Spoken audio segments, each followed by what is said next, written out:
aí, galera! Suave na nave, chique na bigorna, sejam bem-vindos a mais um episódio de Varíola Virulenta. E aí, Tchai, como você está? Salve, meu querido Miojo, salve, queridos ouvintes. Eu tô feliz, alegre e contente com mais um episódio. Agora o 16º, 15º, 16º episódio, Miojo, não sei mais, já perdi a conta. Teremos muitos mais ainda por vir. E hoje a gente vai fazer um episódio daquele jeitinho, né, Miojo? Daquela, a moda à la carralha. Vocês gostaram muito, o quadro voltou. Iremos fazer mais um episódio de respostas virulentas para vocês. Vocês mandaram aí algumas questões pra gente e nós iremos discutir ela dessa nossa forma, sem pesquisa, o que a gente acha mesmo, falando sobre assuntos que vocês acham interessante a se discutir. Mas antes disso, nossos recadinhos, né, sempre. Já seguiu nosso podcast? Já compartilhou para sua avó esse podcast? Avalia no Spotify também. Exatamente.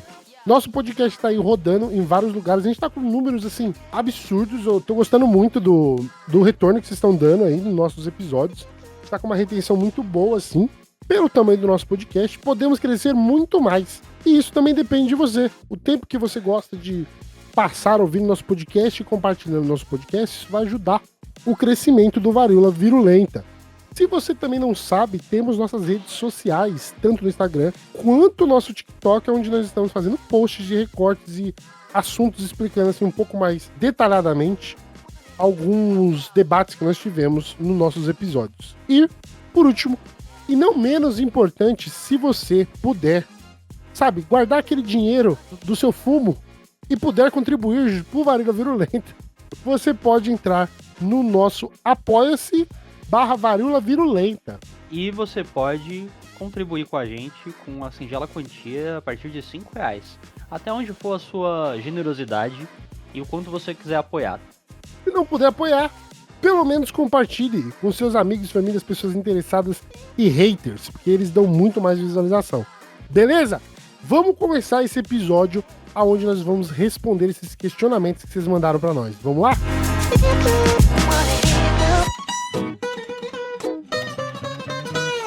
Episódio de hoje: Respostas Virulentas, parte 2.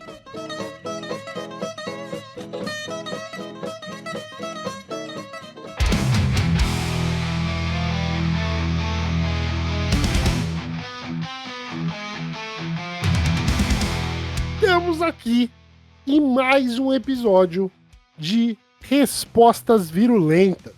Vocês gostaram, vocês bateram palma, vocês aplaudiram. Então, nós iremos fazer mais um episódio sobre o tema. Temos algumas perguntas aqui, vamos ver se vai dar tempo de falar nesse período todo aqui, né? Tem tanta coisa para se falar. Mas temos alguns assuntos que foram selecionados para que a gente pudesse discutir aqui. No sorteio, o que vocês querem falar primeiro? A gente pode começar sobre o que o Pato mandou? Vamos?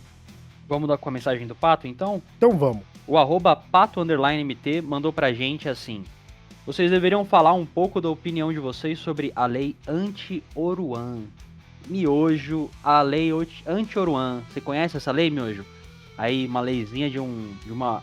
se eu não me falha a memória, eu acho que é uma lei de uma deputada do MBL, não é não? Eu acredito que sim. Eu também não sei, assim, da ponta da minha cabeça, assim, não tá na minha língua. Mas ela é lá do Mato Grosso do Sul, né, de Campo Grande. E os vereadores criaram essa lei que foi considerada, né, essa lei anti-Oruan, né? E basicamente, pra quem não sabe o que é essa lei anti-Oruan, eu também tava meio por fora, né?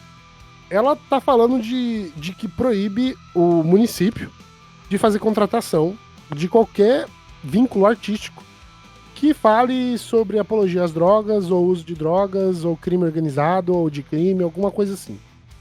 Tudo que tiver sobre isso. Aparentemente, ela foi proposta por esse André Salinero. Salinero. Eu não sei se ele é do MBL. Do MBL? Mas foi esse André Salinero. Eu não acho que ele é do MBL, não, mano. Ele só tem cara de... sabe do cristão que trai a mulher e cheira pó? Ah, sim, tem. Ele tem cara desse... pó mesmo. Exatamente. É que muito... Além, muito entrei no Instagram do cara, cristão. Mano, não tem como, cara. Não tem como. Olha lá, Deus, tá vendo? É isso, ó. Só falta o Vereador e Polícia Federal, liberdade é o único caminho. Cristão, campista, faixa preta. Palestrante, escritor, pós-graduado em Direito e Economia. Vamos começar já sobre a situação desse cara. Primeiro, a minha opinião pessoal. Se você passou no concurso pra ser polícia, se você passou no concurso pra ser algum fiscal, assim, alguma pessoa de defensoria pública onde você é exposto, eu acho que pra você poder entrar na política, você tinha que sair da corporação, ficar 5 anos fora da corporação e não ganhar nenhum benefício pós isso. E aí você se candidatava pra alguma coisa. Primeiro já começa por aí. Eu não acho que polícia tem que se candidatar. mínimo, né? É a mesma coisa de militar. Militar não deveria se candidatar. Porque você optou a ser militar. Você podia ser qualquer coisa. Entendeu? Você podia Exato. ser um prostituto. Mas você quis entrar na política. Então se você quer entrar na política, política de defensoria pública, ó, a defensoria pública ela é feita por políticas. Mas os defensores, eles não podem fazer política. É tipo isso, eles podem dar o ponto de vista pros legisladores fazer. Mas eu já começo que tá errado essa porra já, tá ligado? Eu, no dia que eu tomar o poder, a gente vai acabar com essa putaria, tá ligado? Mano, já tá errado por aí. Aí esse cara escreveu essa lei proibindo manifestações culturais que falam de crime e de drogas. Por quê? Se você falar de drogas, aí tudo vai virar apologia, você concorda? Que apologia é um bagulho de ponto de vista. Principalmente quando a gente tá falando de arte, onde você tem várias formas de expressar as coisas. Eu não sei. Uma lei dessa, por exemplo, acabaria com o Racionais MC, um dos maiores poetas brasileiros, falando Exato. da realidade da periferia. Isso aí já é um debate antigo, né? Porque a minha perspectiva não se trata da criminalização da apologia ao crime, mas sim da criminalização de gêneros musicais específicos que são oriundos da população negra, né? Aconteceu isso com o samba, aconteceu isso com o rap, com o hip hop, os Racionais passaram por isso também. Talvez não tenha tido uma lei de criminalização na época deles, mas tinha a criminalização do Estado já, né? Da sociedade havia como coisa de bandido, né? Essa, pelo menos, sempre foi a ideia difundida. Muito de forma errada, né? De uma forma muito preconceituosa, mas isso foi sendo desconstruindo do final dos anos 90 para agora. Mas esse movimento de criminalizar uma expressão artística que vem da periferia não é novidade. E é isso. E na verdade trata-se exatamente disso, de criminalizar o movimento cultural periférico. Que não é, por exemplo, o sertanejo. A gente já falou do sertanejo enquanto uma ferramenta ideológica do agro, no episódio Comida no Lixo, episódio 5, se eu não me engano, 4 ou 5. E o sertanejo, pô, quem vê Gustavo Lima, esses caras aí, de calça apertada e chapéu de cowboy, fazendo show, eles estão sempre ali com a garrafinha de uísque, de Jack Daniels, né? Estão sempre fazendo apologia. Tem gente que... E o que é o álcool, se não uma droga também, né? Apenas uma droga legalizada. Mas então esse tipo de apologia pode. A apologia o moleque tá falando da realidade dele, da periferia, do tráfico e tudo mais, isso não pode. Então assim, tem um caráter aqui bastante racial, eu diria, né? É racial, com certeza. Ó, pra você ter uma ideia, em 2017, tem uma matéria do G1, tá? Em 2017, já falando sobre isso. Projeto de lei de criminalização do funk repete a história do samba, da capoeira e do rap. 2017, tinha uma proposta no Senado falando sobre isso, entendeu? Que já queria criminalizar, naquele momento, né, o funk. E, novamente, Brasil, né, a terra de escravizados, ela permanece nessa lógica aí de foda-se, né? Se você não tá cantando música de branco, então foda-se. Periferia tem que se fuder. Eu acho que isso é um bando de vagabundos, né, de Campo Grande. São todos vagabundos, todos vagabundos. Eu falo aqui Tem 2 deputados, porque não teve ninguém que votou contra, tá? Com o coração leve, né? Fala com a maior tranquilidade do mundo. E tem dedo do MBL sim, viu? Quem propôs primeiro esse projeto de lei anti-Oruan na Câmara Municipal de São Paulo foi a vereadora Amanda Vettorazzo, do União Brasil, que é também membro do MBL. Tanto MBL que aí, tá eu acho que muitas pessoas ficaram sabendo desse assunto da lei anti-Oruan, porque foi encabeçado por essas figuras. A Amanda Vettorazzo, ela pode não ser conhecida, porque ela é uma vereadora, né? A gente sabe que vereadores não têm uma projeção nacional quanto outros cargos dentro do funcionalismo público. Ninguém sabe que existe essas porra, tá ligado? Mas essa que é a grande verdade, que é ruim. O Kim Kataguiri foi um cara que encabeçou esse assunto, esse tema, né? Outro Foi ele que vagabundo trouxe também. muito, que é outro vagabundo, né? Vamos falar a verdade. É outro vagabundo, ó. Se você pegar aqui, ó, só pra você ter uma ideia da Câmara Municipal de Campo Grande, os vagabundos que estão lá é PL, PP, Podemos, PP é o que domina lá. União Brasil tem dois arrombados do PT, que é o Jean Ferreira, o Landmark e também a Luísa Ribeiro, mas esses caras não votaram contra também. Teve 22 votos favoráveis ao projeto de lei, que foi votado no dia 15 e passou, foi aprovado. Então é o seguinte, isso é mais um trabalho, né, desses vagabundos, que não tem outra palavra para eles, são vagabundos que querem demonizar a cultura que sai deles ou a expressão popular que sai deles. Mas os caras estão falando de crime, ai meu Deus, e não sei o que. Mano, eles estão falando da realidade que eles vivem, irmão. Eles estão falando da realidade que eles vivem. A realidade de pobreza, a realidade de crime organizado. E sim, as pessoas querem entrar no crime organizado. Porque dentro da situação precária de vida que eles veem, é a única forma que eles teoricamente enxergam de mudança social. Isso quer dizer que tá certo? Não quer dizer que tá certo, quer dizer que o Estado falhou. Falhou em várias vertentes. Se um jovem só consegue enxergar o tráfico de drogas como uma forma de ascensão social, então quer dizer que a gente tá errando, mano. E se esse conversa já tá desde a década de 80 e até hoje a discussão é a mesma, significa que o Estado tá falhando e falhará. Famosa frase do João: o capitalismo falhou, falha e falhará.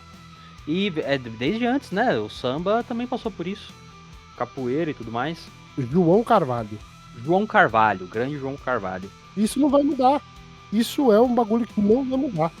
Isso é uma constante que só vai mudar a hora que a gente mudar o nosso sistema econômico, a hora que a gente superar, enfim, o capitalismo. O que tem que acontecer é que isso tem que subir pro Supremo. Isso tem que ser discutido no Supremo e acabou, tá ligado?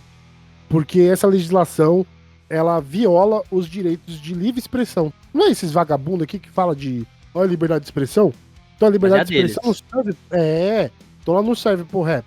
Ela não serve pra falar da existência do problema que tá ali.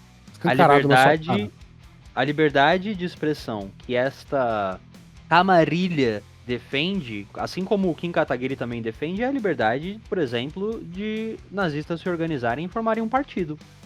Essa é a liberdade que eles defendem.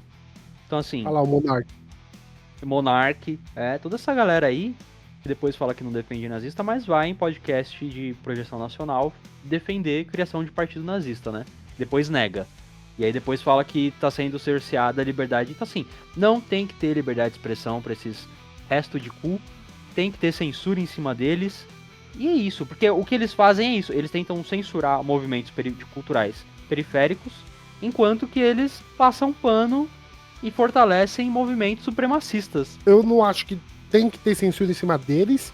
Eu acho que tem que ter o quê? Ações legais em cima dos crimes cometidos através dessa ideia de liberdade de expressão. Num primeiro momento. Depois tem que ter censura. Eu sou mais... Tipo assim, eu protejo a liberdade de expressão. Desde que sua liberdade de expressão não infira na existência de outros seres. E desde que ela não cometa crimes. Exatamente. Liberdade de expressão não é algo infinito. Ai, eu posso falar o que eu quiser. Não é assim que funciona, irmão.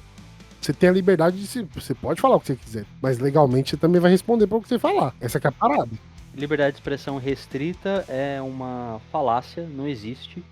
E a gente vê aí a situação do Monark, né, que defende isso e tá lá nos Estados Unidos chorando que lá é muito caro. E detalhe, e o Monark não foi nem cerceado de falar. A questão é que ele continuou cometendo crimes. Se ele só tivesse colocado o pezinho no chão, segurado a bola, em vez de sair tocando, mas não, né? Ele poderia estar aqui no Brasil de boaça, no flow ainda. Mano, ele tem essa ideia. Sabe o que vai ser engraçado, mano? Se o Monark for, tipo, deportado pelo Trump. Porque aí vai a sua liberdade de expressão aí. Eu acho difícil. Eu não acho. Eles estão deportando cidadão? Lá tá um bagulho. Perseguição Não aberta, acho não, né? mano. A perseguição lá tá... Mano, o Estado fascista estadunidense tá agora a todo vapor, cara. Tá É que ele todo vem de uma vapor. família bem rica, né, o Monark? Ele tem... O Monark é classe média, né? Classe Ele não é média, de- classe média é meu ovo esquerdo. Ele é da família Ayub. É família rica. É família que tem... Ele tem juiz na família, tá ligado? Não é... Ele não é um... Classe média não, velho. Classe média, esse pai é nós. Não, a gente tá longe de classe média, cara. A gente é pobre. A gente é pobre. Gostaria de hoje... Os dois estar na desempregados. classe média. É. Queria, tá ligado? Mas não é nosso caso, não. Desculpa, mas não é não. Classe média, cara, é a galera ali que tá na casa de alguns milhõezinhos, assim. Tem patrimônio de tipo, um apartamento de 1,5 milhão, É. tá ligado? Isso é classe média. Classe média não é você não, tá? Você almoça todo domingo no restaurante. Se você acha que você é classe média, desculpa, irmão, você não é não. Você é classe média baixa. Você pra pobre, assim, ó, é só um abraço. Mas eu não acho que ele é tipo de família rica. Entendeu? Aham. Porque família rica, como que a gente vai colocar aqui? Como a gente pode considerar uma família rica? Entendeu? Pode crer. Quer ver, ó? Não, tá. É tipo assim, quanto dinheiro você tem que ter pra ser considerado rico? Porque a desigualdade hoje ela é tão grande, né? Que realmente, essa galera aí que se achava rica, hoje é classe média. Ó, ele fala aqui, ó, que pra você ter, isso é uma pesquisa de 2020, a gente chegou no Monark e vai acabar com essa discussão já. Mas, ó, pesquisa de 2020 do Bloomberg fala que no Brasil, pra você ter considerado de uma classe rica, você tem que ter uma renda anual de $176 mil. De 6 mil dólares? 70. 176 Ah, mil 176. por ano. Mas Entendeu? tá longe. E é tipo assim, a gente tá falando do quê? Hoje, né, se a gente pegar esse mesmo valor, a gente tá falando do quê? De R$700 mil por ano? Sim. Entendeu? Então, e assim, isso daqui é riquinho, assim. Ai, sou rico. É um rico que você pode trombar na Paulista, em Higienópolis. Ele não é alguém que gera imponência pelo nome, entendeu? Vamos lá, tá respondido aí. Eu acho que esse Casaruan é um absurdo. Eu acho que é a censura religiosa esbranquiçada tradicional brasileira. É isso que eu vejo. Exatamente. E eu acho que tem que ir pro Supremo pra derrubar essa porra aí. Vai tomar no cu desses arrombados do PL.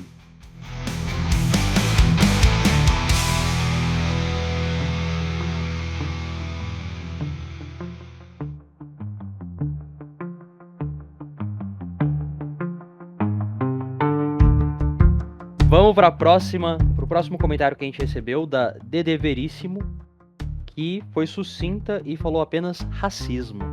Que tá meio que dentro disso que a gente tá falando, né? Mas essa semana também rolou, Miojo, a São Paulo Fashion Week. Você acompanha? Não acompanho. Então, eu também não acompanho, mas teve muita repercussão um caso de racismo na Fashion Week, que foi um casal branco, né? Durante o desfile, tava rolando desfile, o pessoal tava assistindo e não tinha lugar pra todo mundo ficar sentado. O que é normal, porque é muita gente que vai ver. E algumas pessoas ficam em pé. Dentre essas pessoas, o designer e comunicador Rafael Fonseca, que é um homem negro, ele estava em pé assistindo e ele foi violentamente esculachado por esse casal, porque disseram que ele estava na frente deles. E aí rolou uma repercussão muito discreta, né? Esse assunto não permeou a mídia tanto quanto deveria. E eu acho que é daí que a Duda trouxe esse questionamento, porque os jornais, a grande mídia passou batido por esse assunto. Eu vi o vídeo aqui. Então, é um casal branco. o cara não é branco, né? O cara não é branco. Mas eu acho que ele deve, na cabeça dele, ele deve se achar branco. Não, na cabeça. Se até Neymar se achava branco, irmão. Né? Neymar aí, branquelo, pra caralho. Pra É caralho. igual o meu dedo do pé. E a mulher dele ali, a mulher que agride o cara, na verdade, né? Sim. E tinha um maluco gravando essa agressão, pelo que eu tô vendo aqui. Mas, mano, eu acho que a gente tá no mesmo assunto do Aruan, né? Tá no mesmo assunto do Aruan. Essa elite, ou pseudo-elite, né? Que se acha no direito das coisas. Claramente dá pra ver que ele nem tava na frente ali, mas o racismo no Brasil é um bagulho complexo. Ele é muito complexo, porque eu não quero falar aqui de racismo cultural, estrutural. Tem muita coisa, sabe? O bagulho é muito mais simples. A elite ainda quer tá lá. E ela quer que você, preto, sirva ela.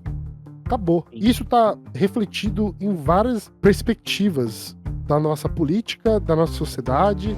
Mano, se você tá andando na rua e você atravessa a rua quando você vê alguém preto andando na rua, cara, desculpa, mas é racismo também. É racismo. É racismo. Ai, mas eu não sei, tá escuro, o cara pode me roubar. Tá, beleza, você ia fazer isso se fosse um branquelo? Ah, eu iria Não. também. Teu cu. Teu Porra cu nenhuma. que você. Porra nenhuma. Então, Papinho. essa parada do racismo no Brasil é um negócio complexo, porque eu não sei, mano. Acho que na minha mente mais maléfica, tá ligado? Eu acho que a gente precisaria de 500 anos de escravidão branca pra gente equilibrar a balança. Aí a gente teria um equilíbrio, assim, né? Beleza, agora todo mundo já foi escravo, né? Na sociedade moderna. Mas não sei como acabar isso no Brasil, cara. Porque pra acabar isso no Brasil, primeiro você tem que as instituições parem de ser racistas. Como que você Exato. acaba com o racismo no Brasil, onde as instituições que estão lá pra defender todo mundo com uma certa igualdade não tratam todo mundo com igualdade? Porra, cara. É o papo do Silvio Almeida, né? Do racismo estrutural. É exatamente isso que ele tá falando, né? É. De que a estrutura, a forma como ela é posta, ela é uma estrutura racista, que vai perpetuar uma segregação entre as pessoas. E nesse caso aqui, o Rafael, ele... A postura... É assim, né? Quando você é vítima de racismo, a sua postura é não reagir. Porque se você reage... Aí você tá errado. Aí você tá errado. Porque, né, parece que você é a pessoa violenta, agressiva. Então, assim, a postura dele, o vídeo todo que a gente vê, ele tá tranquilo, calmo, não tá Ele rebatendo. nem responde. Ele nem responde. Isso, eu acho isso que é muito ruim. Eu entendo. Eu acho que tinha que descer. Eu não entendo, mano. Tem que descer o soco na cara do maluco, mano. Ainda com as unhas que ele tá. Que a gente tá. Aí você fala que é arte pós-moderna, na cara dele. Não precisa nem dar um soco, é só uma passada. É só uma passada assim, ó, de cima pra baixo. Nhau. Essa história, ó, desculpa, eu discordo de você. Thiago. Eu acho que a gente não, tem que hein? parar de tratar agressão e violência com passividade. Ah, não. Eu concordo com isso. Porque ele tá sendo assim, passivo. Aqui, na real, era pra todo mundo ir pra cima do cara. Exato.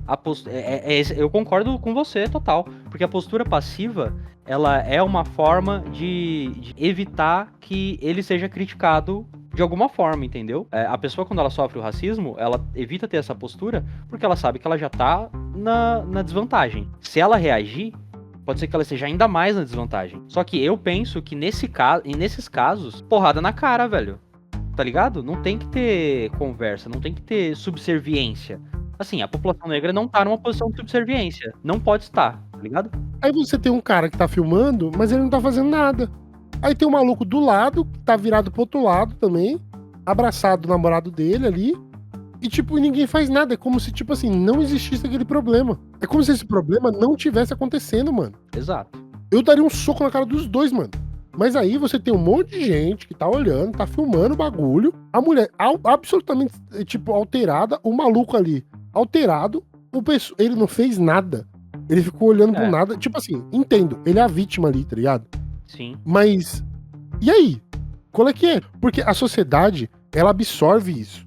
Ela absorve assim, ai, você viu que foda, o cara racista. Não adianta você falar depois, mano. Tem que agir na hora, exato. Chama, mano, se você não calar a boca, eu vou chamar a polícia. É isso. Aí você vai ver, o maluco tem um certo bem, ele tem uma certa posição social, e não sei o que lá. E aí o cara não tem medo, porque ele vai mandar o policial tomar no cu. Aí vem nota, né? Tem que ter reação. Aí vem a notinha. Ai, nós solidarizamos profundamente com o designer agredido. Reconhecemos o impacto emocional e simbólico das ações como Foda-se, cara.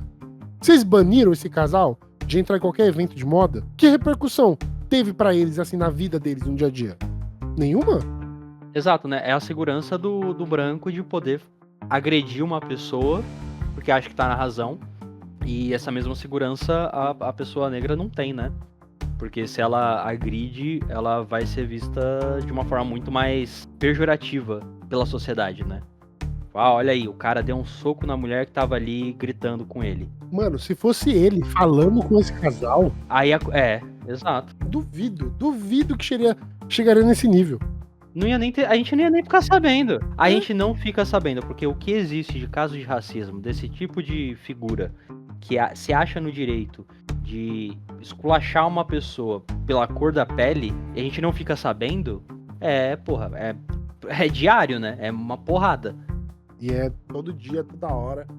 Só quem já foi seguido no supermercado por segurança vai saber, vai te dizer o que é isso, tá ligado? Só porque você tá andando no supermercado. É foda. Foda, eu acho que não tem boi. Eu ainda acho, eu sou a favor de criar um site, colocar um blacklist, né? Você criar uma lista virtual de pessoas que fazem, cometem e agem dessa forma, sabe? Ah, o maluco tá vendendo coisa nazista, mano, coloca lá o endereço do cara, a casa, coloca tudo certinho, coloca lá. Ah, esse casal, coloca lá onde eles trabalham, aonde eles vão e não sei o que lá. Por quê? Porque aí você começa a mandar e-mail pra empresa que ele trabalha, você começa a mandar e-mail pra tipo, destruir a vida pública desses caras. Porque no capitalismo, a única coisa que vale é dinheiro, mano. A única coisa que vale no capitalismo é dinheiro. Se esses caras estão aqui, estão trabalhando ainda, se eles estão empregados hoje, que a gente tá gravando esse podcast, a sociedade tá errada. Só isso. Sim. A sociedade tá errada. E é isso, né? Se ele reage, ele perde tudo. Ele amanhã, no dia seguinte, ele tá sem emprego, tá sendo perseguido e o caramba. E esse casal aí, né? Quem são essas pessoas? Eu vi que a moça, ela fez ela deu uma resposta falando que ela errou na forma, mas não no conteúdo. Então, assim, porra, ainda se acha na razão, tá ligado? Tem que realmente, tem que ter uma lista negra, tem que ter perseguição, né, Miojo? Não tem jeito bonito de falar isso, não. Mas, porra, meu irmão, não dá pra ter boi pra essa galera, não. É, porque pela treta foi, porque, tipo assim, ele falou que não ia sentar. Porque todo mundo tava conseguindo ver ele não queria sentar. E aí ela falou que se você não vai sentar, você tem que sair daí. E aí começou a bater no cara, tá ligado? Ah, mano, vai tomar no cu, velho. Então eu passei essas porra não. Por mim, não sei. Respondendo de deveríssimo, tem que agredir. Tem que ter violência. Racismo é caso pra agressão, pra violência. Racismo, nazismo, fascismo, é soco na boca e madeirada na nuca. Não tem essa história de, não, vou acionar, porque a justiça vai resolver. A justiça divina. Espero que acreditem em Deus. Porque vão conhecer rapidão. Vamos pra próxima então, Miojo? Vamos pra próxima.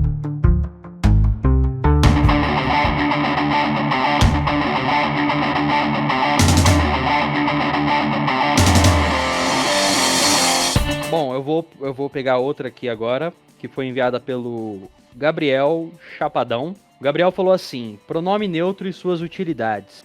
É inclusivo ou simplesmente alegoria para um grupo de pessoas? Esse é um assunto foda, esse é um assunto delicado. Eu não acho, não. Não, é delicado porque eu tenho muito pouco conhecimento sobre o lance do pronome neutro, mas falando assim da minha experiência enquanto homem branco heterossexual na maior parte do tempo. Isso não me afeta de forma nenhuma, não passa no meu dia a dia, menos quando eu estou trabalhando e aí eu tenho que prestar atenção na linguagem, para ela ser neutra ao ponto de funcionar tanto para um homem, para uma mulher, para uma pessoa, independente do seu gênero, tá ligado? É uma questão de usar a linguagem neutra, mas sem utilizar o todes, eludelo. Eu nunca entrei nisso no trabalho, mas a parte neutra da linguagem, de evitar usar um termo no masculino ou no feminino, isso já aconteceu bastante comigo e eu sempre ia para uma opção neutra.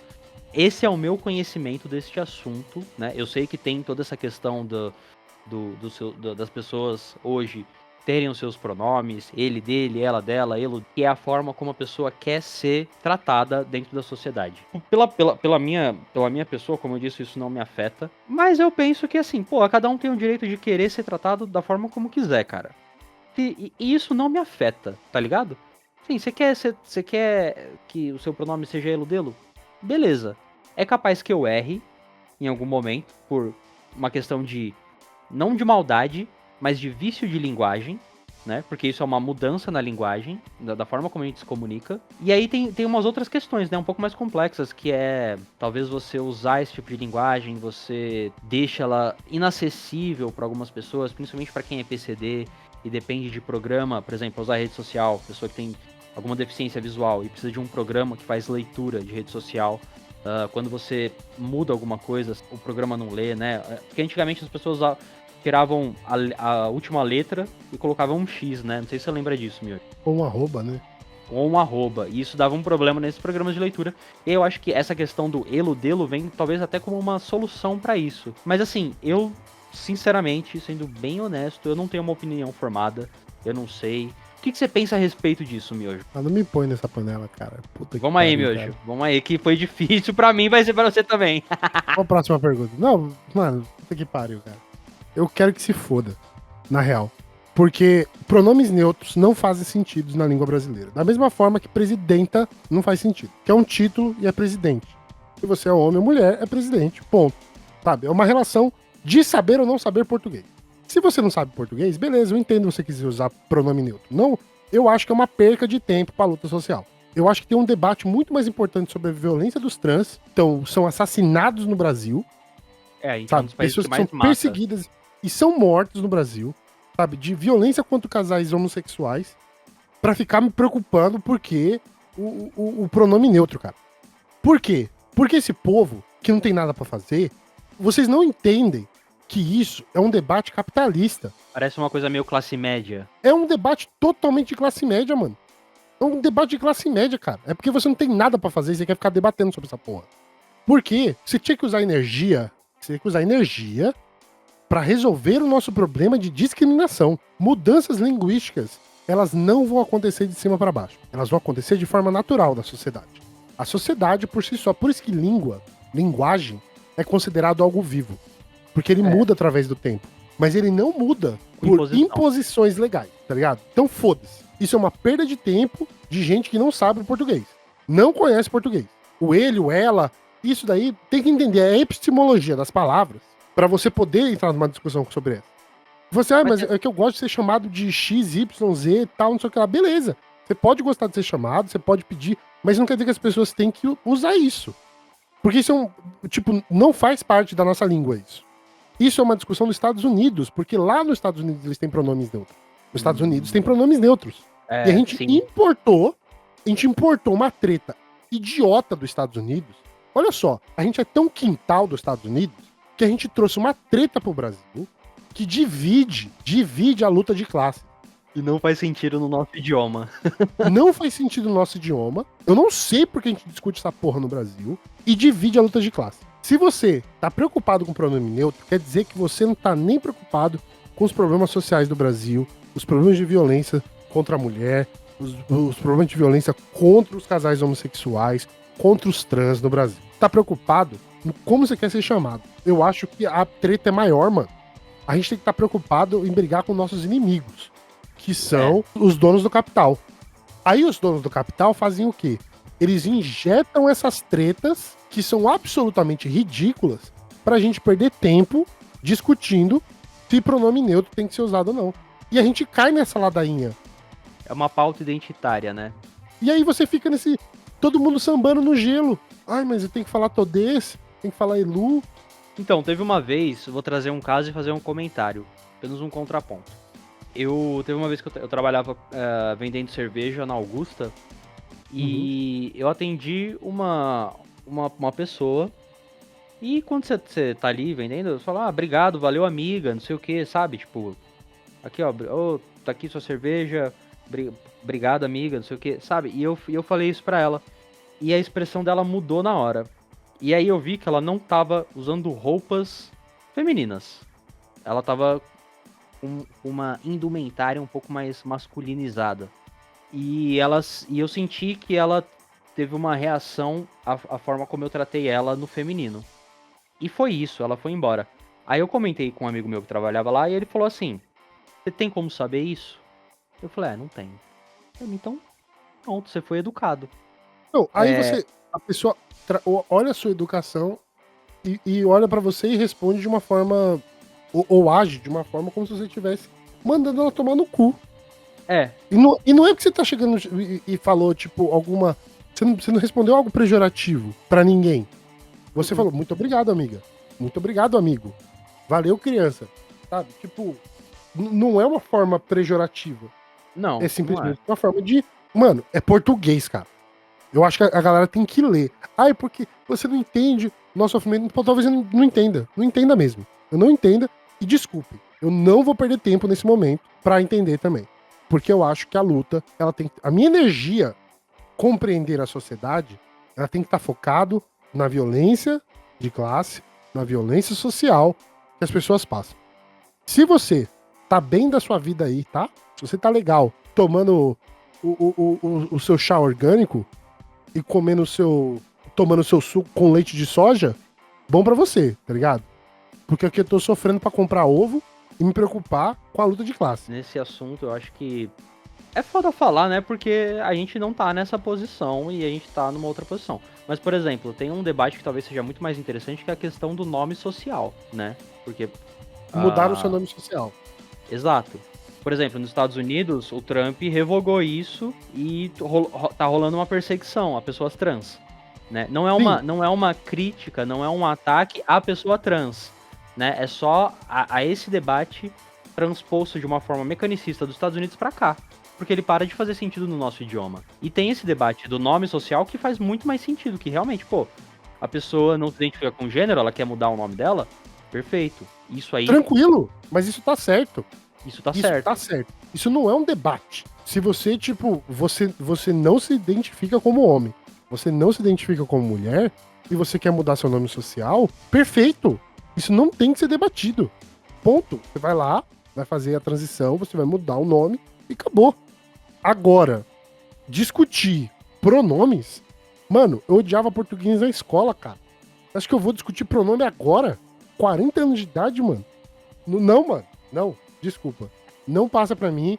Podem me odiar. Pode cagar na minha cabeça. Pode falar o que for. Eu vou ignorar. Por quê? Porque esse debate é um debate de classe média que quer desvirtuar os reais problemas da sociedade. Faz sentido. Tá respondida a pergunta do camarada Gabriel. E aí eu vou puxar outra aqui, Miojo, que tá meio que dentro disso que a gente tá discutindo. Que foi enviada pelo Wes Costeleta. Um grande abraço pro camarada Wesley. Ele mandou assim: o problema da esquerda é caviar. E como vencer a extrema-direita se ela consegue falar melhor com o povo? Por que eu acho que faz sentido? Porque eu acho que esse debate de pronome neutro, ele é comprado por essa dita esquerda caviar, né? A esquerda festiva. Também acho. E aí, vamos falar deste problema da esquerda caviar. Eu acho que é o problema da esquerda, cara. Vamos chegar lá, né? Que a gente chama de esquerda espantalho aqui, né? Que é a galera que veste de esquerda, parece de esquerda, mas só tá lá pra assustar os corvos. O problema dessa esquerda é que essa esquerda é esse debate de classe média, gente. Esse debate inútil, esse debate que não vai pra lugar nenhum. E aí você pega e fala assim, nossa, mas a extrema-direita ela se comunica melhor com o povo. Não é que ela se comunica melhor com o povo. Primeiro que ela tem dinheiro pra se comunicar. É uma né? questão de grana, né? Quem fala muito sobre isso... Vou citar um cara aqui que caiu em desgraça, tá? Mas ele falava muito sobre isso, sobre a difusão ideológica. Que para você difundir a sua ideologia, você precisa de aparelhos de difusão, né? Antigamente tinha o rádio, depois veio a televisão. Hoje nós temos a internet, os smartphones, os aparelhos, tablet, o caralho. Quem tem mais disso na mão, comanda a difusão ideológica. É só a gente lembrar do gabinete do ódio do Bolsonaro, que tinha ali uma sala com centenas de celulares, né, automatizados com bot, o caramba, pra ficar alimentando o comentário nas redes sociais. Que é um comentário do professor Alisson Mascaro, que caiu em desgraça por assediar pessoas, assediar alunos, né, na USP. E é importante falar que não é que é porque é esquerda que a galera é imácula, não comete crime. Tá aí, ó. Tá nesse processo aí de investigação do cara por fazer merda. E eu acho que ele tem que se fuder mesmo. Se for comprovar tudo que ele tá. Ele tem que se fuder mesmo. E não tem que ficar passando mão na cabeça de esquerda, não, mano. Porque você tá fazendo merda. A grande questão é que, além dessa concentração do capital que você tem pra poder difundir a sua mensagem de uma forma muito mais abrangente, Kim Kataguiri vai ter muito mais visibilidade se ele começar a fazer um podcast hoje do que a gente no Varíola, porque a gente não tem dinheiro pra pagar a gente. A gente não tem dinheiro pra impulsionar nosso conteúdo. Nosso conteúdo ele tem que ser conteúdo de boca a boca. E ele é um conteúdo que vai bater um monte de esquerda também que não vai gostar da gente. Vai ter um monte de esquerdola aí que vai falar que, esse cara aí, ó, os caras têm um discurso meio de direita, tá ligado? Porque aqui o bagulho é mais radicalizado. Não tem essa história de ficar dando a mão e falar que o amor venceu. Entendeu? Que é um problema da esquerda caviar. Essa esquerda de bosta petista aí. Que fica nessas coisas aí de vamos dar a mão. Não, mas a gente tem que conversar. Tem que conversar o caralho, mano. Já foi. Já passou 500 anos pra conversar. De revolução solidária. É o capitalismo solidário, tá ligado? Tá bom, vai lá, abraça aí. Tá dando muito certo, né? 2025 estão proibindo música, estão proibindo música de rap e tá assim, o diálogo tá funcionando muito bem. Então o que acontece? Eu acho que outro aspecto que a direita faz muito bem, que eu acho que a gente tem que capitalizar aqui também, é o ódio do trabalhador. Sim, a direita faz isso. A comunicação da direita, ela trabalha sobre o ódio. E a gente tá aqui vacilando. Não, mano, a gente tem que falar mesmo que a gente tá com ódio. Não gosta dessa porra, a gente tem que acabar com essa merda, a gente tem que se radicalizar. É porque você pega o trabalhador que tá com ódio e você fala, não, mano, é por isso que você tem que participar da reunião. Mano, beleza, eu acho que você tem que participar dos movimentos, você tem que estar no meio de debate também. O trabalhador tem que fazer parte disso. Mas você acha que o trabalhador tem tempo? A galera tem tempo. Não, mano, deixa eu ler aqui, né, esses 37 livros falando sobre a revolução, falando sobre economia, falando sobre a sociedade brasileira, para eu tentar pensar numa solução plausível e discutir sobre esse tema. Mano, eu fiz ciências sociais na faculdade, numa das melhores instituições brasileiras, na UFSCar. E eu não consigo ler tudo. E eu gosto de saber sobre o assunto, eu tô lendo sobre os negócios. Eu não consigo absorver toda a situação. Porque é muita informação que é colocada pra gente. É o paradoxo do conhecimento, né? Quanto mais você conhece, mais você sabe o quão pouco você conhece. E que, porra, não tem como. Não é humanamente possível você estudar tudo e conhecer tudo, tá ligado? Agora fala isso pra um trabalhador. Alguém que trabalha, porra, escala 6x1, 9, 10 horas por dia, pega 4, 5 horas de trânsito. O cara que trabalha 5x2. O cara que trabalha 5x2. Que ele trabalha 5 dias da semana e tem 2 de folga. Que geralmente é sábado e domingo. Você acha que esse cara vai ligar a TV pra assistir o futebol? Ou a mulher vai tipo, parar pra assistir um filme, assistir a TV, assistir alguma coisa, do que sair até mesmo pra ir no cinema, fazer alguma coisa? Nem isso a gente tá fazendo mais. Sabe? O trabalhador mesmo tá fudido. Você acha que ele vai querer ler? Não. A gente tem que capitalizar o ódio. O trabalhador, desculpa, gente. Eu acho que o trabalhador, ele pode ser informado com o tempo. A classe operária, a classe trabalhadora, ela vai ser informada com o tempo. Mas pra ela ser informada, ela tem que ser captada pelo ódio. É o ódio de ele estar no busão lotado. É o ódio do patrão dele ser um filho da puta. Eu tava discutindo com o Chai ontem. Ontem eu e o Chai tava conversando sobre emprego, né? Entrevista de emprego. Que você tem que se submeter ao cara perguntar, quanto que você trabalha sob pressão? Mano, se você tá numa entrevista, o filho da puta tá te perguntando isso, é porque, mano, eles vão te humilhar dentro da empresa. Isso já é algo habitual. E digo mais, quem faz esse tipo de pergunta é porque já tá partindo de um pressuposto de incompetência, tá? Esse negócio de, você trabalha bem, só quem tem pressão no trabalho é porque tem algum incompetente em cargo de gestão. Algum cabaço, uma pessoa muito burra e incompetente que absorve a linguagem do meio, né? De, aqui a gente trabalha sob pressão. Irmão, se você é competente, se você sabe o seu trabalho, se você sabe o que você faz e faz com qualidade, não existe pressão alguma sobre o indivíduo, a não ser que seja, né, num cenário de assédio. Então essa pergunta ela vem pra saber, você topa trabalhar num ambiente onde você vai ser assediado moralmente e talvez até sexualmente? Que é basicamente isso. E aí a gente não capita nisso. Então a direita, a extrema direita principalmente, e eu não tô falando nisso, você pode usar também não só esse chão atual, você pode usar o histórico também, né? Você vai ver que a direita sempre vai estar falando sobre o ódio das pessoas. Sobre o que gera raiva, indignação na população. É isso, mano. É isso que vai captar. Aí fala assim, porra, a extrema-direita faz isso melhor que a gente? Faz. Por quê? Porque a esquerda fica pisando em ovo. A esquerda tá falando de pronome neutro. Eles têm grana pra difundir a mensagem deles, mas a gente tem que lembrar que quando a esquerda toma essa postura, também dá certo. Também gera... Por exemplo, a gente tem o Renato Freitas, no Rio Grande do Sul, acho que ele é deputado estadual do Rio Grande do Sul, que sempre foi um cara muito combativo. Que ele sempre teve na fala dele um ódio à classe dominante. E ele nunca negou isso. E ele bate de frente com os caras. E ele cresce por conta dessa postura. Outro cara que cresceu com uma fala que gerou revolta nas pessoas foi o Galo, o motoboy, que fez um vídeo falando do post. Tu sabe como é difícil ficar sem comer, levando comida nas costas? Isso gera revolta.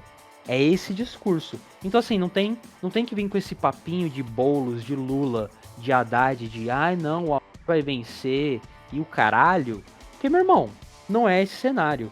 Tem que se combater ódio com ódio. A hora que a direita estiver combatendo a esquerda com amor e falas bonitas, aí a gente pode sentar na mesa e dialogar. Se não é isso, é ódio contra ódio. Senão a gente vai tomar pau. Eu acho que é isso aí. Eu acho que não tem muito o que falar mais, não. Eu acho que a gente tem que captar o ódio do trabalhador, gente. Se a gente não entender o ódio do trabalhador, se a gente ficar muito focado nas pautas educacionais, assim, intelectualizadas do debate da esquerda, a gente não atinge o trabalhador, mano. A gente tá falando de trabalhadores iletrados, gente. A gente tá falando de trabalhadores que não tem tempo de ler. A gente tá falando de trabalhadores que não tem comida em casa direito. E você quer intelectualizar o papo com a galera? Não, mano. Fala a linguagem dele. Fala a linguagem do ódio. Você acha que o cara quer trabalhar de moto? Todo motoboy é aquele motoboy que tá falando: ai, mano, é porque eu ganho 5 mil por mês. Tá? Não é todo mundo que tá ganhando essa grana, tá ligado? Não, esse é o motoboy que é pago pelo iFood pra falar isso. Aí ele tirou 5 conto e falou isso, tá ligado? E 5 conto é dinheiro de bosta em São Paulo. Pra quem é de grandes capitais sabe disso também. 5 conto, meu irmão, se você mora em São Paulo, pelo menos na região do centro, 5 conto você paga, você vai o quê? Paga teu aluguel, paga suas contas e passa fome. Basicamente isso, a menos que você more distante do centro, né?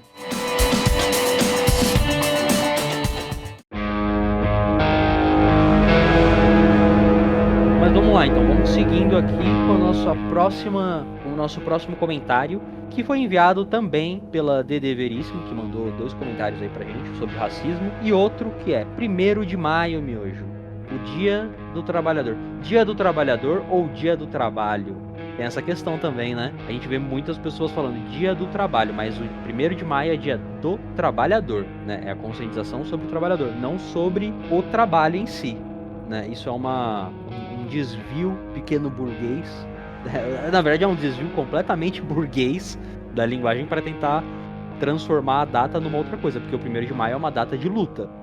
Uma data de luta histórica dos trabalhadores no mundo, né? Porque o 1º de maio também não é um dia que é comemorado só aqui, é comemorado em vários lugares do mundo como o Dia do Trabalhador. O que acontece? 1º de maio hoje é captado pelo PT, né? E o PT transforma o 1º de maio num palanque eleitoral para eles mesmos. É isso que acontece no Brasil. Porém, temos que resgatar as origens do 1º de maio, esse momento de luta. Momento de luta das mulheres para ganhar seu espaço no mercado de trabalho, uma luta dos trabalhadores precarizados. E é um momento de luto. Não é um dia de festa. É um dia de luto. É um dia de luta, é um dia de luta. E o luto da luta nós estamos perdendo. Especialmente quando a gente tá gravando esse episódio e o Supremo, o Gilmar Mendes, suspende todos os processos sobre a pejotização do trabalhador, tá ligado? É um dia de luto. Esse ano, o Dia do Trabalhador é um dia de luto. Porque isso abre precedente para todo trabalhador se fuder nessa relação de que ele consegue negociar com o patrão. Ele tá abrindo um precedente pro fim da CLT, né? Pra acabar com o direito trabalhista, pra acabar com a justiça do trabalho como a gente conhece. Eu acompanhei esse caso aí do Gilmar Mendes muito por cima, porque eu sou um dos brasileiros interessados nessa questão. E um dos brasileiros que tomou no cu com essa questão também, né? Porque é isso, suspender os processos por pejotização. Porra, Gilmar Mendes. Né? Não dá pra esperar muito de um bosta. Ele nunca trabalhou de carteira assinada, né, cara? Nunca trabalhou. Ele não sabe o que é trabalhar no McDonald's, tá ligado? Não sabe o que é isso. Eu posso estar falando besteira, mas o Gilmar Mendes, pra quem não sabe, ele foi indicado pelo FHC. Ele é o último ministro, o mais antigo, eu acho, da casa. Foi indicado pelo FHC. E ele tem origem dos militares, se eu não me engano, não é não? Não sei a origem do Gilmar Mendes. Sinceramente, eu precisaria fazer uma breve pesquisa aqui, mas eu acho que... Eu não sei não, cara. Não, acho que ele não era militar, não. Não, é que ele sempre teve uma proximidade, eu acho, que com militares. Ele tem proximidade com um filho da puta, essa é a verdade, né? Que o Gilmar Mendes, ele é um dos piores do STF, né? Não que isso é uma defesa aos demais ministros do STF, porque eu acho que ali todos, talvez salvo com muitas aspas, o Flávio Dino, mas de resto, eu acho que o Flávio Dino é o menos pior deles, dentre aquela galera ali que compõe o STF. Ah, cara, eu não sei. É triste saber que a gente tá perdendo tudo, em menos de uma década. Porque esse processo que a gente tá vivendo começa com a Dilma. E desde do impeachment da Dilma pra cá, a gente perdeu toneladas de direitos trabalhistas. Então, 1º de maio, eu acho que tem que ser um dia de luto. Os trabalhadores têm que estar na rua de luto, sabe? A gente precisa, de verdade, organizar as lideranças nacionais pra fazer uma greve geral no Brasil. E eu acho que ela tem que ser no governo do PT. Essa greve geral tinha que ser agora. Pra machucar o capital e os partidos políticos onde vai doer mais. Mas, dessa vez, fazer isso sem deixar a extrema-direita tentar tomar conta dos espaços de discussões. Que foi o que aconteceu nas manifestações do Gigante Acordou, tá ligado? Deixamos a direita tomar os espaços porque faltava liderança. As lideranças nacionais têm que se organizar e a gente tem que paralisar o Brasil. Tem que parar o Brasil, mano. Parar o Brasil. A gente tá perdendo direito. A gente tá perdendo tudo. Exato. A gente, não só isso. Vamos pintar o cenário aqui completo, Miojo. A gente tá perdendo tudo. A gente tá vivendo um contexto global de pré-guerra mundial, de um conflito que pode ser decisivo para a espécie humana. A gente vive um contexto de catástrofe climática, que também vai causar extinção em massa, a gente já entrou nesse período, não tem volta, não tem freio, e a gente segue indo trabalhar, pegando busão, pagando conta, a gente segue anestesiado, né? O que falta é ódio organizado, é ir pra rua, é paralisação. Isso é o que falta. Se não tiver isso, a gente é literalmente a manada de búfalo que tá correndo em direção ao precipício. Não tem prognóstico positivo para a situação da classe trabalhadora, não só no Brasil, a nível mundial. E o que a gente vê é cada vez mais uma intensificação da retórica virulenta da direita. E enquanto isso, a esquerda tá na pacificação, tá na conciliação, tá no amor. Bicho, tá desproporcional essa relação, sabe? Não vai dar coisa boa. Eu acho que a gente tem que, de verdade, levar um pouco mais a sério essa parada de a gente mudar essas estruturas. Porque não vai dar certo isso daí, não. Não vai dar certo, cara. A gente precisa paralisar o capital.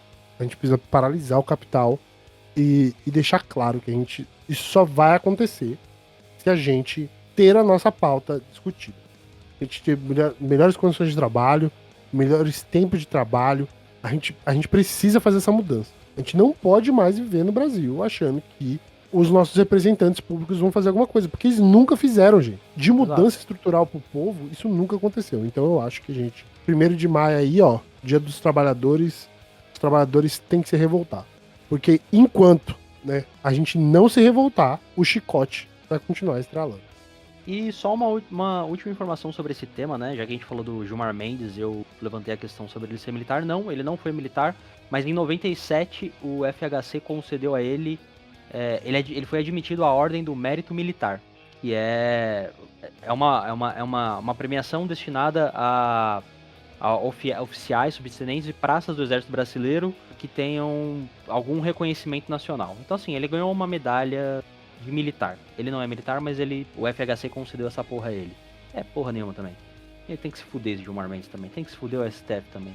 O FHC também.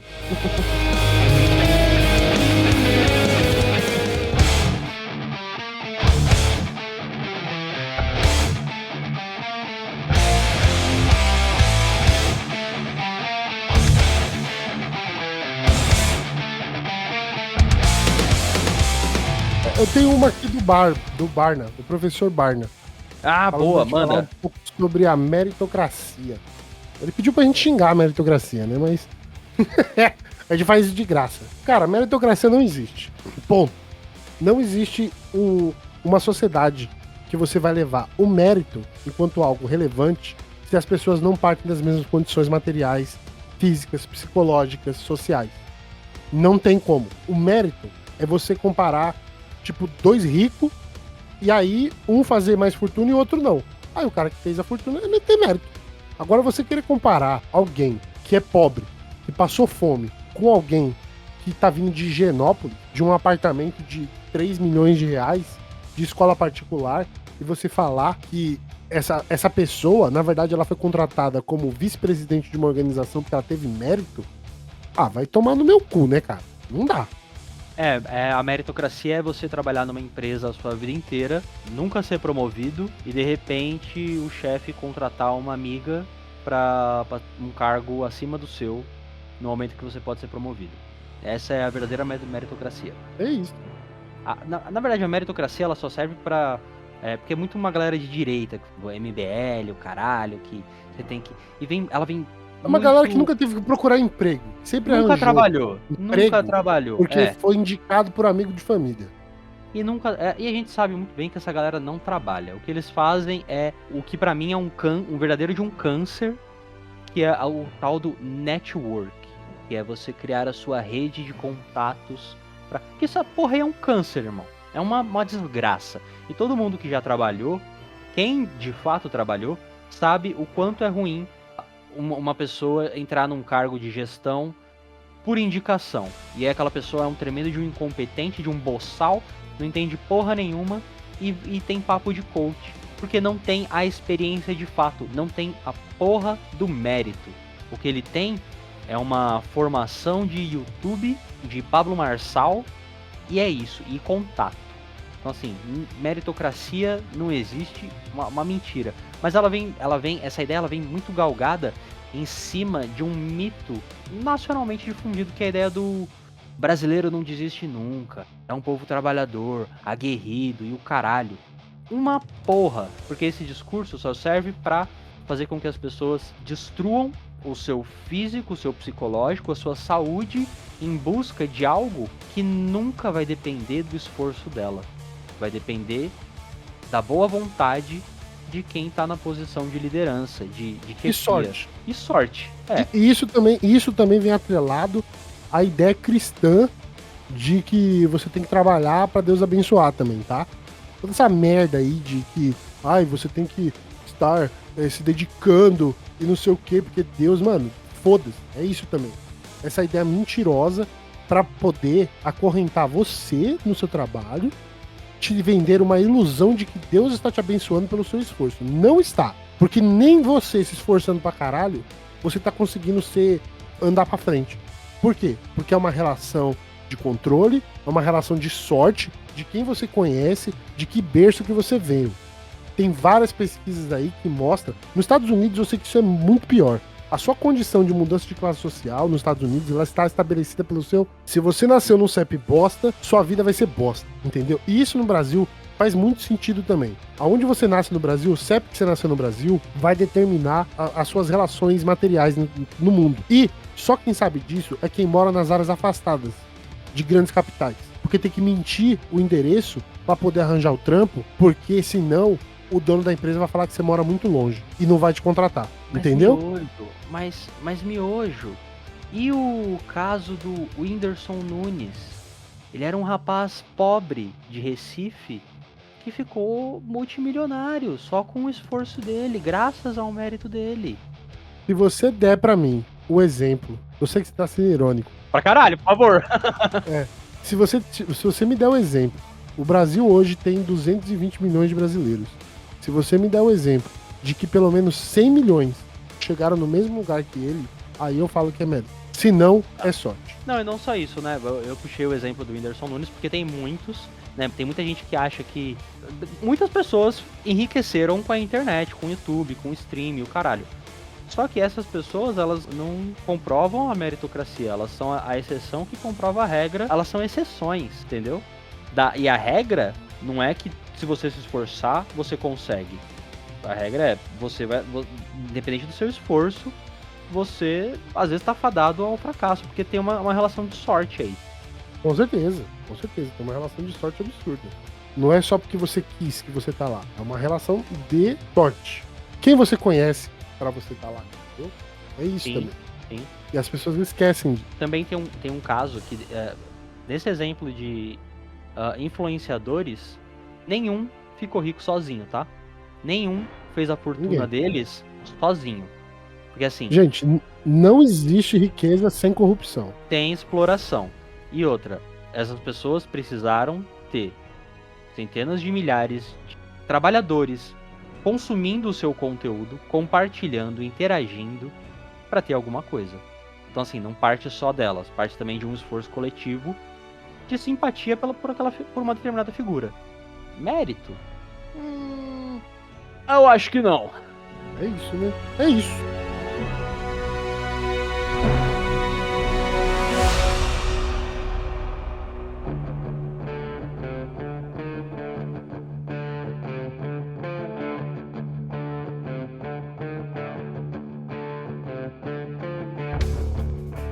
E por último, a gente tem uma última questão aqui que foi nos enviada, que eu deixei por último porque ela serve pra gente fechar, acho que de uma forma bem amorosa, miojo. A gente tá falando que o caminho é o ódio, não o amor, mas a underline prefiro vinho ao tédio mandou pra gente falar sobre guaxinins e suas mãozinhas fofas. Discorra, miojo. Tô confuso. Você não gosta de guaxinins, miojo? Eu juro pra você que eu não consigo pensar num guaxinim agora. Deixa eu ver. Deixa eu visualizar um guaxinim. O Rocket do Guardião da Galáxia. Ah, guaxinim, suas mãozinhas fofas? Ah, não sei. Eles são ratos gigantes, né? Eles são roedores? São roedores. Eles, na verdade, eles são bem conhecidos por roubarem comidas do lixo, né? Eles já estão até de máscara, né? Porra, ele é do PL?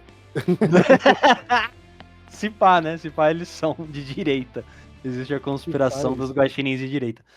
Não, eu tenho uma coisa pra falar sobre esse assunto que é, porra, o ser humano, sobretudo o ser humano estadunidense, ele é uma praga, porque os caras começaram a pegar esse animal pra transformar em bicho doméstico, tá ligado? Dá as vacinas ali e tenta domesticar. Mas isso é um bicho selvagem, velho. É um animal selvagem.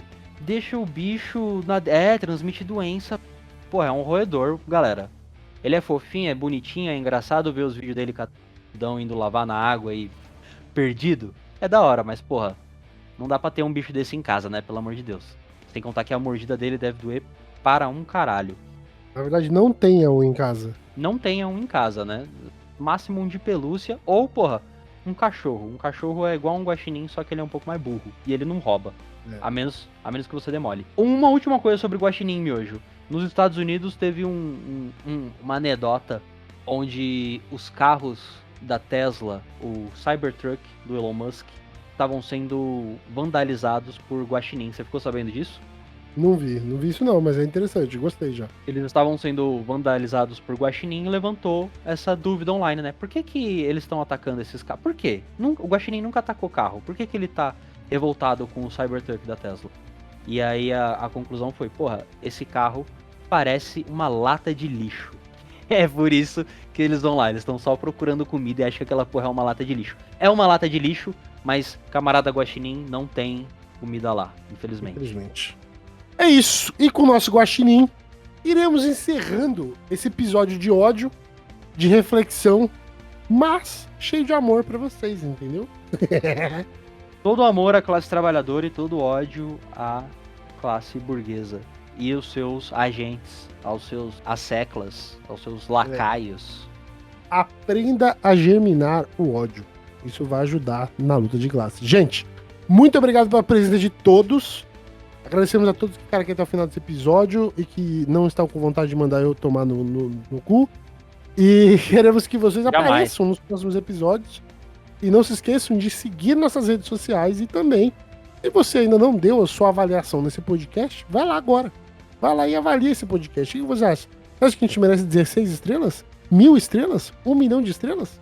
Coloque lá a sua avaliação, porque isso também ajuda no engajamento desse conteúdo, não é mesmo? Exatamente. Também, se você tiver uma sugestão aí, como o pessoal tá sempre mandando pra gente, a gente tem esse episódio aqui de respostas, mas você também pode mandar a sua sugestão de um tema pra gente fazer um episódio inteiro sobre ele, sobre algo relevante que tá acontecendo. A gente vai falar de algumas coisas que estão rolando aí no debate digital e social nas últimas semanas, na próxima semana, que é a nossa tônica, nosso modus operandi no Varíola Virulenta. Não se esqueça de compartilhar o episódio, se você curtiu, se você gostou. Se você não gostou também, manda pra uma pessoa que você acha um porre, fala, escuta aqui, acho que é a tua cara. Deixa ela se fuder ouvindo a gente também, porque é isso, às vezes alguma coisa entra na cabeça dela. Quem sabe, não é mesmo, Miojo? Siga nossas redes sociais, ligue no nosso Apoia-se, vê lá as artes que a gente tá fazendo, as artes da Revolução. Muito em breve, dessa vez é muito em breve mesmo, nós teremos mais figuras icônicas e que contribuíram para este ódio de classe que nos alimenta diariamente. É isso, e com isso, nos despedimos de vocês, beleza? Espero vocês no próximo episódio e tchau! Um abraço, falou!